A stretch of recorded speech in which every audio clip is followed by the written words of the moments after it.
കത്തോലിക്ക ധ്യാനക്കുരു പീഡനത്തിന് അറസ്റ്റ്. ഈശോമിശിഹായ്ക്ക് സ്തുതിയായിരിക്കട്ടെ. ധ്യാനിക്കാൻ വന്ന യുവതിയെ വിവാഹ വാഗ്ദാനം നൽകി വിവിധ ഇടങ്ങളിൽ കൊണ്ടുപോയി കൂതാശിച്ച കത്തോലിക്ക സഭയിലെ പ്രമുഖനായ യുവ ധ്യാനക്കുരു റിമാൻഡിൽ. കത്തോലിക്ക സഭയുടെ സന്യാസി പ്രസ്ഥാനമായ കർമ്മലീത്ത വിഭാഗത്തിലെ കൊല്ലം കൊട്ടിയം ആസ്ഥാനമായി പ്രവർത്തിക്കുന്ന സെയിന്റ് ജോസഫ് പ്രവിശ്യയുടെ procurator, director of Carmel youth എന്നീ പദവികൾ വഹിക്കുന്ന കൊല്ലം ഈസ്റ്റ് കല്ലട സ്വദേശിയും സാജു മന്ദിരം വീട്ടിൽ ജനിച്ചവനും ഇപ്പോൾ 43 വയസ്സുകാരനുമായ ഫാദർ ഡെന്നീസ് പ്രവീൺ OCD-യാണ് ചവറ പോലീസ് സ്റ്റേഷൻ പരിധിയിൽപ്പെട്ട യുവതിയുടെ പരാതിയിന്മേൽ അറസ്റ്റിലായി ഇന്ന് ജയിലിലായത്. പതിവ് പോലെ ഇന്ന് കുർബാന കളിക്കുവാൻ നൈറ്റിയും ഒക്കെ എടുത്തിട്ട് റെഡിയാകുമ്പോഴാണ് ചവറ പോലീസ് കൊല്ലം കണ്ണനല്ലൂർ റോഡിലുള്ള സെയിന്റ് ജോസഫ് പ്രവിശ്യ ആസ്ഥാനത്തെത്തി ഈ പാതിരിപ്പാമ്പിനെ അറസ്റ്റ് ചെയ്യുന്നത്. യുവതിയുടെ പരാതി ലഭിച്ചപ്പോൾ തന്നെ ചവറ പോലീസ് പ്രാഥമിക അന്വേഷണങ്ങൾ നടത്തി പരാതിയിന്മേൽ കഴമ്പുണ്ടെന്ന് കണ്ടെത്തിയാണ് പാതിരിയെ ഇന്ന് അറസ്റ്റ് ചെയ്തത്. അറസ്റ്റ് ചെയ്ത ഡെന്നിസ് പ്രവീൺ പാതിരിയെ ഇന്ന് ചവറ കോടതിയിൽ ഹാജരാക്കുകയും പാതിരിയെ കൊല്ലം സബ് ജയിലിൽ റിമാൻഡ് ചെയ്യുകയും ചെയ്തു. ലാറ്റിൻ സഭയിലെ അറിയപ്പെടുന്ന ഒരു ധ്യാന കുറുക്കനായിരുന്നു ഈ പീഡനത്തിന് അറസ്റ്റ് ചെയ്യപ്പെട്ട ഡെന്നിസ് പ്രവീൺ. ഇവന്റെ ഇഷ്ടപ്പെട്ട വിഷയം എന്ന് പറയുന്നത് സ്വർഗം എവിടെയാണ് എന്നതായിരുന്നു. സ്വർഗം ഏതാണ്ട് എവിടെയാണ് സ്ഥിതി ചെയ്യുന്നത് എന്ന് ഇവൻ കുഞ്ഞാടുകളെ പഠിപ്പിക്കുന്നത് നമുക്കൊന്ന് കാണാം. സ്വർഗമുണ്ടോ ഇല്ലയോ എന്നൊരു ചോദ്യമാണ്. കാരണം നമ്മളൊക്കെ സ്വർഗത്തിൽ പോകേണ്ടവരാണ്, ദൈവത്തോടൊത്ത് വസിക്കേണ്ടവരാണ്. അപ്പോൾ സ്വർഗമുണ്ടോ ഇല്ലയോ എന്നൊരു ചോദ്യം അച്ഛൻ ഒരുപാട് വ്യക്തികളുടെ അടുത്ത് ചോദിച്ച ചോദ്യമാണ്. സ്വർഗം ഉണ്ടോ ഇല്ലയോ? ഉണ്ടെങ്കിൽ നിങ്ങളുടെ അഭിപ്രായത്തിൽ സ്വർഗം എവിടെയായിരിക്കും? അപ്പം അച്ഛന് കിട്ടുമോ ഉത്തരം ഇങ്ങനെയാണ്: എവിടെ സ്നേഹമുണ്ടോ അവിടാണ് സ്വർഗം. സ്വർഗത്തെക്കുറിച്ച് പഠിപ്പിച്ച് ധ്യാനിപ്പിച്ച് ഈ 42-കാരൻ ഒടുക്കം ഇവന്റെ സ്വർഗം എവിടെയാണ് എന്ന് കണ്ടുപിടിച്ചു.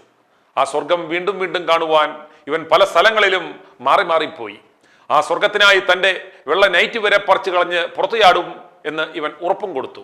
അവസാനം ആ യുവതിയെ പറ്റിച്ചപ്പോൾ അവർ കൊണ്ട് കേസ് കൊടുത്തു. ഇപ്പോൾ സ്വർഗരാജ്യത്തെക്കുറിച്ച് പറഞ്ഞുകൊണ്ട് നടന്ന പാതിരി കൊല്ലം സബ് ജയിലിൽ ചപ്പാത്തിയും മട്ടനും തിന്നുകയാണ്. ഗോതമ്പുണ്ടൊക്കെ പണ്ടായിരുന്നു. ഇന്ന് സബ് ജയിലിൽ 2 പീസ് മട്ടൻ കൊടുക്കുന്ന ദിവസമാണ്. എന്തോ ദൈവാനുഗ്രഹമുള്ള അച്ഛനാണെന്ന്. ജില്ലയ്ക്ക് അകത്തും പുറത്തും കൊണ്ടുപോയി പീഡനത്തിന് ഇരയാക്കിയെന്ന് യുവതി തന്റെ പരാതിയിൽ പറയുന്നു. ഈ കലാപരിപാടികൾ നടക്കുന്ന സമയത്ത് ഡെന്നിസ് പ്രവീൺ കൊല്ലം ചവറയ്ക്കടുത്തുള്ള പരിമണം കാർമൽ ഭവൻ ആശ്രമത്തിലാണ് കിടന്നിരുന്നത്. പിന്നീട് തിരുവനന്തപുരം വിഴിഞ്ഞത്തിനടുത്ത് പുളിങ്കുടിയിലെ ധ്യാന കേന്ദ്രത്തിലേക്ക് ചേക്കേറി.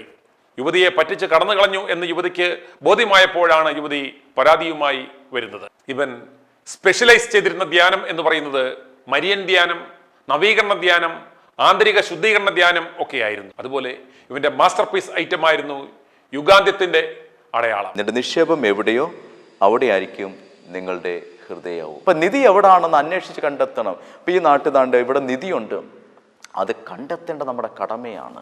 അതുപോലെ ശാലോം TV-യിലെ സ്ഥിരം കുർബാന കളിക്കാരനായിരുന്നു ഡെന്നിസ് പ്രവീൺ പാതിരി.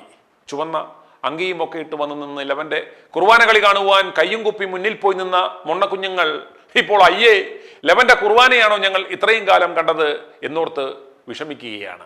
ഒരുവനിൽ ആയിരക്കണക്കിന് പാപങ്ങളുണ്ടെങ്കിൽ, തിന്മകളുണ്ടെങ്കിൽ അതിലൊരു നന്മയുണ്ടാകുമോ എന്ന് ഈശോ നോക്കും. മനുഷ്യൻ്റെ സ്നേഹമെന്ന് പറയുക, ഒരുവനിൽ ആയിരക്കണക്കിന് നന്മയുണ്ടെങ്കിൽ അതിലൊരു തിന്മയുണ്ടോ എന്ന് അവൻ അന്വേഷിക്കും. ആ തിന്മയിൽ ആ വ്യക്തി ഇല്ലാതാക്കുകയായിരിക്കും മനുഷ്യ സ്നേഹത്തിൻ്റെ പ്രത്യേകത. നമുക്ക് ചിന്തിക്കാം, എന്നിലുള്ളത് ഏത് സ്നേഹമാണ്? മറ്റുള്ളവരുടെ നന്മ കാണുവാനാണ് ഞാൻ പരിശ്രമിക്കുക. മാതാപിതാക്കളുടെ നന്മ കാണാൻ മക്കൾക്കും, മക്കളുടെ നന്മ കാണാൻ മാതാപിതാക്കൾക്കോ, അല്ലെങ്കിൽ ഭാര്യയുടെ നന്മ കാണാൻ ഭർത്താവിനോ, ഭർത്താവിൻ്റെ നന്മ കാണാൻ ഭാര്യയ്ക്കോ പറ്റുന്നുണ്ടോ? മറ്റുള്ളവരുടെ നന്മ കാണാൻ എപ്പോൾ നമുക്ക് സാധിക്കുന്നോ അപ്പോൾ മാത്രമേ ദൈവത്തിൻ്റെ കൃപ നമ്മളിലേക്ക് ഒഴുകിയെത്തുകയുള്ളൂ. സ്വർഗരാജ്യം തേടി സാരി പൊക്കാനും കൊച്ചാമ്പിള്ളാരുടെ നിക്കുറു വരാനും പോകുന്ന കൂതാശക്കുറുവാന തൊപ്പിത്തൊഴിലാളികളോടാണ് നിനക്കൊന്നും ഈ പണി പറ്റിയതല്ല എന്നറിയുക. വെറുതെ കട്ടി തിന്നാൻ പോയി പിടിക്കപ്പെട്ട് ഇടികൊണ്ട് തൂറുന്നതിലും നല്ലത് നല്ല അന്തസ്സായി ഒരു പെണ്ണ് കെട്ടി കുടുംബജീവിതം ആസ്വദിക്കുക, നയിക്കുക. നിന്റെയൊക്കെ മരിയൻ ധ്യാനം അടിയന്തരമായി സർക്കാർ ചെയ്യേണ്ടുന്നത് കുഞ്ഞാടുകളുടെ സുരക്ഷയെ കണക്കിലെടുത്ത് ഇവന്മാരുടെ എല്ലാം, ഈ കൂതാശ കുർബാന തൊപ്പിത്തൊഴിലാളികളുടെ എല്ലാം വരി ഉടയ്ക്കുക. കൂതാശ കളിക്കുവാൻ ഇതിൻ്റെ ആവശ്യമുണ്ടോ? ഇല്ല. വിശ്വാസികൾ നൽകുന്ന അണ്ടിപ്പരിപ്പും അപ്പവും സ്റ്റൂവും തിന്ന് അവരുടെ വീടുകളിൽ തന്നെ കയറി കൂതാശ നടത്തുന്ന ഈ മോന്മാരെ ആവശ്യമുണ്ടോ എന്ന് മൊണ്ണ അച്ചായന്മാർ ചിന്തിക്കുക. ഇവന്മാരെ വന്ധ്യംകരിച്ചില്ലെങ്കിൽ അച്ഛൻ കുഞ്ഞുങ്ങളെ മൊണ്ണ അച്ചായന്മാർ പണിയെടുത്ത് വളർത്തി എഞ്ചിനീയറും ഡോക്ടർമാരും കളക്ടറും ഒക്കെ ആക്കും. കർമ്മലീയത്തയിലെ വിത്തുകാളകൾക്ക് എപ്പോഴും സ്തുതിയായിരിക്കട്ടെ, അല്ല സുഖമായിരിക്കട്ടെ. ഈ വാർത്ത കേട്ട് പാതിരിക്ക് ജയിലിൽ അണ്ടിപ്പരിപ്പുമായി പോകാൻ നിൽക്കുന്ന അമ്മമ്മമാർക്കും സ്തുതിയായിരിക്കട്ടെ. പിന്നെ ഒരു കാര്യം, ഇതുകൊണ്ടൊന്നും ഞങ്ങൾ സർട്ടിഫൈഡ് മൊണ്ണ കുഞ്ഞുങ്ങളൊന്നും പേടിക്കില്ല. ഈശോ മിശിഹായ്ക്ക് സ്തുതിയായിരിക്കട്ടെ അച്ചു. എല്ലാവർക്കും ഈശോ മിശിഹാ സ്തുതിയായിരിക്കട്ടെ. i2i News, an eye for truth. i2i News subscribe ചെയ്തിട്ടില്ലാത്തവർ ഇപ്പോൾ തന്നെ സബ്സ്ക്രൈബ് ചെയ്യുക. നോട്ടിഫിക്കേഷൻ ലഭിക്കുവാൻ ബെൽ ബട്ടണും അമർത്തുക.